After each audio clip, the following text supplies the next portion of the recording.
If a digital version of you could speak, recall your memories with startling accuracy, and even seem to mirror your emotional rhythm, your conversational style, is it truly you? Or is it just a very sophisticated echo?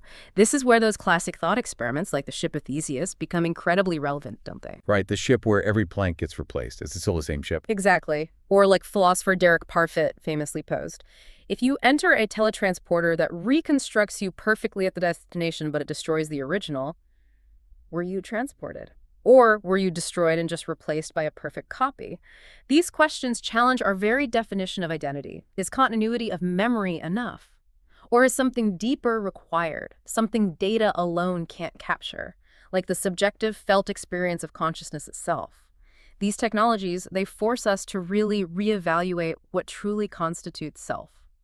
We often use the word memory for both humans and AI, almost interchangeably sometimes, as if they're fundamentally the same thing. But how does our, messy, emotional, constantly evolving human memory actually compare to the structured, often static data storage of an AI? Are they really two sides of the same coin or maybe entirely different currencies altogether? That's such a critical question, and the differences are, well, they're profound. It's not just about scale or efficiency, it's a difference in the fundamental architecture and function. Our human memory, it's neural. It's distributed across these vast interconnected regions of the brain. It's not stored neatly in one place like a file on a hard drive. It emerges from these complex dynamic patterns of neuronal connections that are constantly being reshaped by experience. AI memory, on the other hand, is typically stored in fixed architectures or as weights within neural networks or maybe in external, more localized databases. It's a far more structured and in many ways less fluid kind of storage. And one of the most significant distinctions, I think, is emotional weight. Human memory is just intimately tied to our feelings or sensory experiences. It's incredibly context dependent. We don't just remember facts, we remember how we felt about them, the smells, the sounds, the whole emotional resonance of an event. AI memory, by default, is neutral. Its connections are logical or statistical. Now, AI can be modeled to process emotional data, sure, but it doesn't feel emotion in the human sense. Its understanding of emotion is based on statistical patterns it finds in data, not on lived subjective experience. And what about forgetting? Forgetting seems like such a core part of being human. Sometimes frustrating, sometimes maybe even adaptive. Does AI forget in the same way?